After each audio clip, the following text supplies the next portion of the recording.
God, reading your Bible, praying, understanding, displaying what's written in the Bible? Or did they see a hypocritical behavior that had no rhyme or reason, and now they don't believe in God? Now, the great thing is, God can fix this. Okay, fixed me, man. When I found Christ, I sobered up instantaneously. No more drugs, no more alcohol, no more women. Done. Done that day. Boom, just like Paul.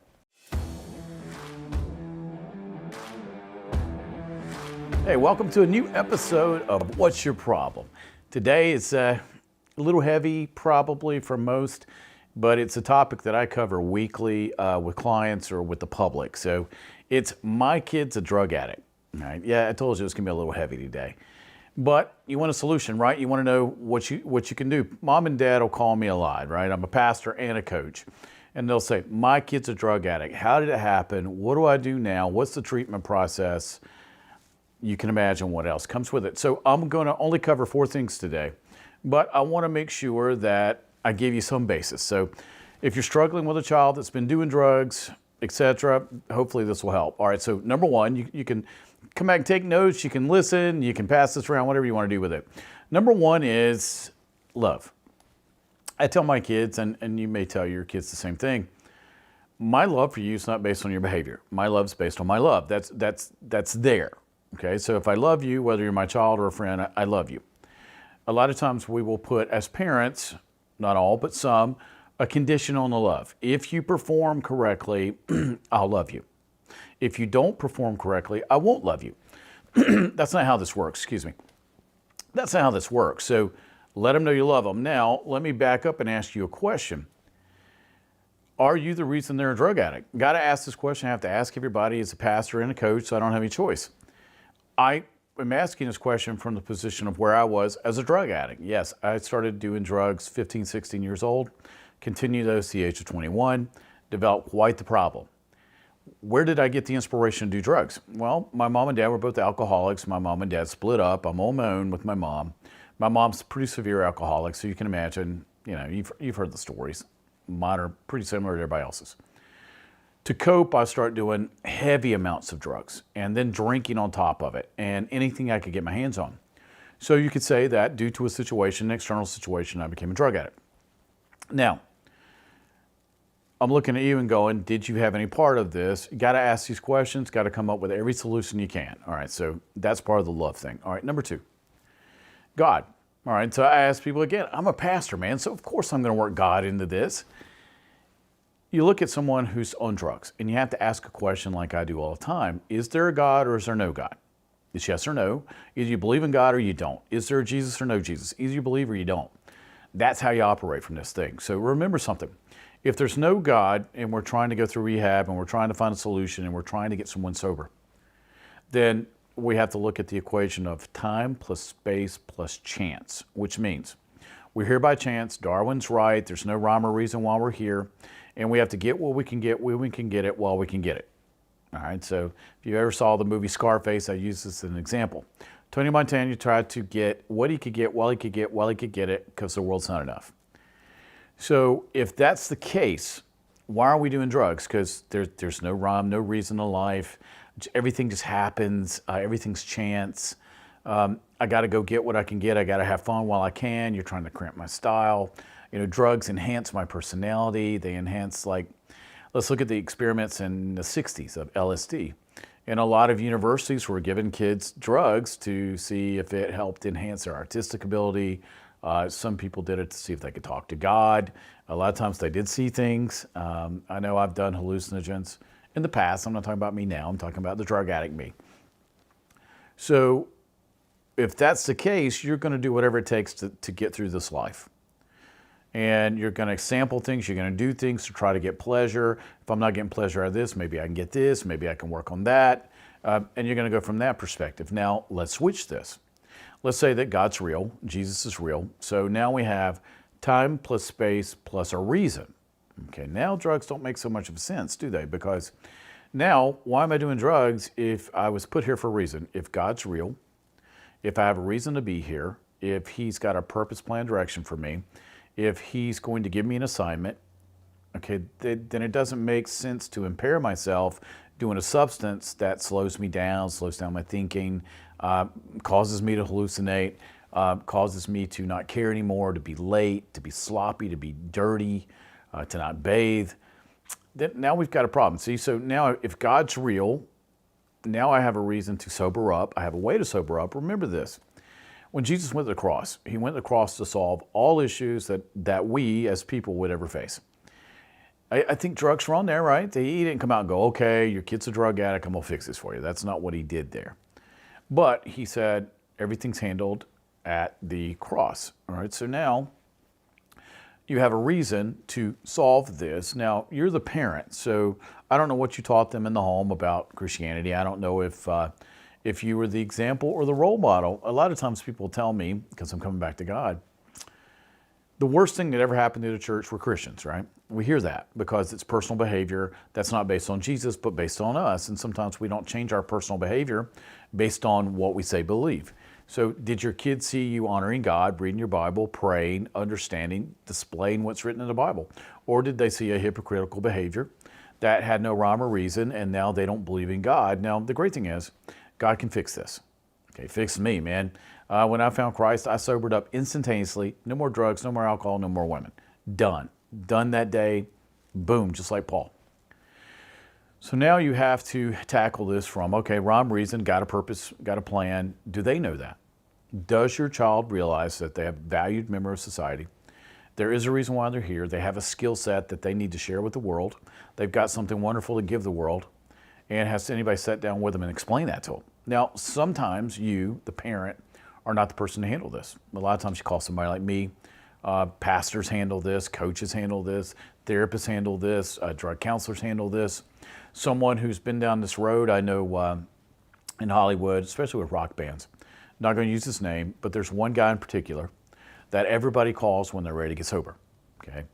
And he'll sit down with them, assess the situation, go through it with them and go, here's why you're here, here's how you got here, here's how you stay sober. Depends on the avenue, you know, it still comes back to, is God real, is he not real, what are we going with, what are we going to do about this? So you have to tackle that. Now let me get back to something. You, now you's different, the you I'm talking about you this time is different. A lot of times people will just beat themselves up. Okay, my kid's this because of this. I'm just going to destroy myself. I'm just going to lay all the blame at my feet. I'm going to be a martyr. I'm just going to punish. And I'm just not going to let myself have a day off. Okay, stop. That's not helping anyone. I sit sometimes and hold the hands of moms and dads while they cry, and they go through the I wish list. Okay, I wish this hadn't happened. I wish this hadn't happened. I wish I'd done this. I wouldn't have done that. Okay, stop. Let's take this at face value. Let's go back and let's look at you. Okay, maybe you didn't do everything right. Join the club. Nobody has.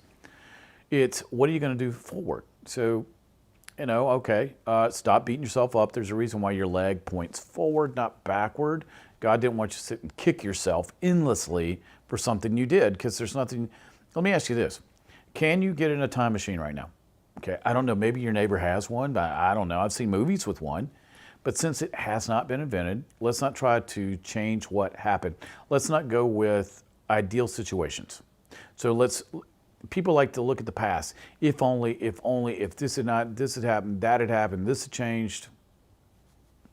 Why is that dumb to do? Because you can't change the past, you can't change previous behavior, but you can change everything going forward. So let's look at you now. For one, you got to take care of you. All right, yes, your child's a drug addict. Got it. What are you doing to take care of you? Worrying 24/7, being stressed out about it, putting your house up for a mortgage, all these things, that ain't taking care of you. It's just like when we talk to anyone that's a caregiver with someone with Alzheimer's or MS or whatever it is. What are you doing to handle you? Because what will happen is we'll watch these people, they're frazzled. They don't eat, they don't sleep, all they do is stress out and worry. And then when they go to bed at night and the other person's in another room, they always listen, you know, they're like, can I hear anything? Can I hear anything? And they're stressed out and they never go to sleep. Is that going to help you? Well, no, you got to have self-care before you can help them. All right, so you have to go back and answer the questions that I just asked you about the scenarios. Okay, so with you, let's go over love. Do you love yourself? Did the kid learn the self-loathing from you? Do you know who you are? Do you know your purpose, plan, direction? Do you know why God put you here? Do you understand your skill set?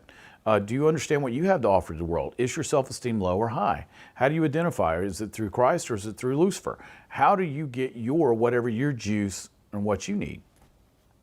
See, if you don't take care of you first, you're not much good to anybody else. So everything that I've just gone over about your child, go over with yourself. I see people all the time, and I'll go, before we get over, people come to me for discipline. All right, I'm a pastor. What's the Bible say? I'm a behavior person. What's the behavioral process for parenting or discipline? And I'll just go, okay, before we get to the kids, I wrote a whole thing on discipline one time and parenting. Out of the 18 videos I did, one video handled kids. You're like, dude, that's parenting now. What do you mean by that? Well, it's very simple. Most of parenting's got to do with you, not the kids. I mean, come on, man. Look back at your own parenting. You know that with your own parents. So let's look at you. We've got to break ourselves down before we go help someone else. So really sit down with you and say, all right, if I don't know my purpose, plan, direction, what is it? If I get mine, they'll get theirs. They'll understand, because remember, how do we learn as humans? We learn through visualization. We learn watching people. We learn through example. That's why we tell people, get a mentor. All right, you get a mentor so you can learn a particular skill, an outcome, learn how to do something. How did your kids learn how to do everything from 0 to 7? They either watched you, your mom and dad, his mom and dad. Someone was with them at all times to teach them things. Same thing here. If they see you improve, and it's notable, and they can definitely, without a shadow of a doubt, go, mom or dad has improved, and this is how, and it's all visual, and I could take data on it, then you think they're going to see an example there, right? I tell parents all the time, if you want your kids to change, you go first. If you want your kids to be successful, you go first. Now, I've seen parents and kids go through rehab together. I've also seen some kids, their mom or dad is their drug dealer. I've seen mom and dad, to buy drugs, pimp their kids out. You name it, I've seen it. Now, right now we're handling best case scenario, right? You just got a kid that's a drug addict. But it's always good to go back and do some research on you. Handle your programming first. Handle you first, do your self-care first. Make sure you're getting exercise, make sure you're sleeping, make sure you're eating right. Because then we can get to the last thing I'm gonna cover, future. They wanna know your future and their future. They wanna know how we're gonna go forward. How am I gonna go forward? I mean, that frightened me as a drug addict. I'm sitting there thinking, man, I'm strung out and I don't know how to beat it. And I think I kind of like it and kind of don't. Sometimes I hate myself, sometimes I don't. And then we would say, it's the 80s. That's when I was doing all this, in the 80s. And most people I knew were strung out too, or drinking, or the party never ended. Poison's got a song about it, nothing but a good time. We had a lot of good times between, 78 and 86 for me. So you have to think, future holds X. Well, when I say the future, sometimes it frightens people because they really can't think that far in advance, or they've never been able to map out what the future holds and they don't really understand what they should think, or they've never really met anybody that was successful, so to speak, or they don't have any goals or drive or ambition, or they don't know what they want, or I mean, you've seen the TV shows. Before we did this episode, I was flipping through the TV and I saw Jerry Springer. I really thought the show was off the air. I really did. And this was, let me get this straight. The daughter had a mother. Okay, the daughter was like early 20s. Mom's in her early 40s. And the mom was having a baby with the daughter's boyfriend while they were broke up for a week, if I remember that correctly. Oh boy, you can see what's wrong with this episode right out of the gate, right? I mean, daughters replicating mom's behaviors, right? So I don't remember what happened. I think there was a fist fight, like on Jerry Springer. There's always a fist fight with somebody. Do you really want that to be your future? I mean, they couldn't tell you what the future was. So the kid's going to ask you, Mom, what do you see? Dad, what do you see for the future? And they're going to say, what do you see for your future? All right, before we even get to me, the drug addict, Mom, Dad, what do you see for your future? What are you going to tell them? Are you going to tell them a definite, projected idea of what you see your future to be? Yes, I see this is what I'm going to do, this is how I'm going to do it, this is my purpose in life, this is how I'm maximizing my skill sets, which are This is what I see at 50, 60, 70, 80. I've got this planned out. Now, does everything go exactly to plan? Well, no, but we got this drawn out pretty well, right? It's like when we were in high school, they would want us to say, what do you want to be when you grow up? Where are you going to go to college? What's your expectation? What are you going to do after college? Okay, same thing here. But this time, maybe you're 40, your kid is 15, they're strung out on coke or heroin, and now we're all, as a family, having to analyze where we are. What's the future look like? All right, so a lot of things go to your head, like what happens if they die of a drug overdose? They've already had two. What happens if we lose them? What are we going to do? You have all these scenarios playing out in your head. Well, if you handle this appropriately, chances are you don't get that third OD. I think the maximum I've seen is 7. I've seen 7 overdoses and the person finally beat it. Now, I've also seen 1 and they died. I mean, it runs the gamut. I never OD'd. I have had alcohol poisoning more than I would ever care to remember. Amazed that I woke up some days. I've had friends die and Jesus bring them back and resurrect them. You name it, I've seen the gamut of this. So for the future, you get your future good. And now let's talk about the child. Well, got to get them to treatment. Now, it runs the gamut on treatment. Okay, you always have to have an MD beside this. It's a biochemical issue now because you've introduced something into the biochemical makeup of your body. You're not going to beat it without a biochemical intervention. Okay, now we've got to sit down and talk to this person once we get them clean. Who are you? Why did God put you here? See where we're going with this. Same thing I did with you.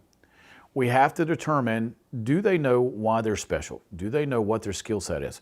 Do they know what they contribute to the world? Because every person does. Do they know what's going in the future? Do they need education? Do they need a mentorship? Do they just need a job? Do they just need to get back into life? Do they need to learn how to bathe and shave again? Do they need just how to get their hair cut? Do they need? It's all over the map. You have to determine that with your child. Now, this best case scenario, because sometimes you don't even get that. Sometimes there's prison involved. Sometimes it ranges. I'm talking about best case scenario. So now that the two of you can sit down and say, okay, let's get a do-over. You get a do-over, it's a mulligan, just like in golf. All right, didn't do it right. Decided to get on the drugs and alcohol. I'm going to redo this and I'm going to make it right this time, like I did. I got to restart my life at 21, even though, man, I had messed it up between 15 and 21. I did a lot of bad things in that 6-year span, but I got another chance. Okay, so now they get another chance. The great thing is when you get a rewrite, you get to rewrite the whole script. What do I want are the hardest words in the English language to answer. Why do I know that? People get mad at me and start yelling profanity at me every time I ask that question. My own wife tried to decapitate me with a dry erase marker when I asked her that question.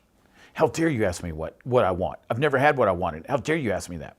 No, I'm for real here, man, because I can have anything I want in this world if I will put it down on paper and have the desire to do it. Okay, I want to be sober. That's one. Got that check. All right, once I get sober, what am I going to do once I'm sober? I can't go back because that person's gone. So now what I'm going to do going forward? What is my next step? Everybody always has to have steps.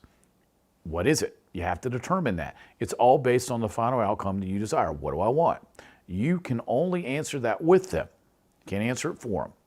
You answer it for you first, they'll answer it for them, then you commingle these things together.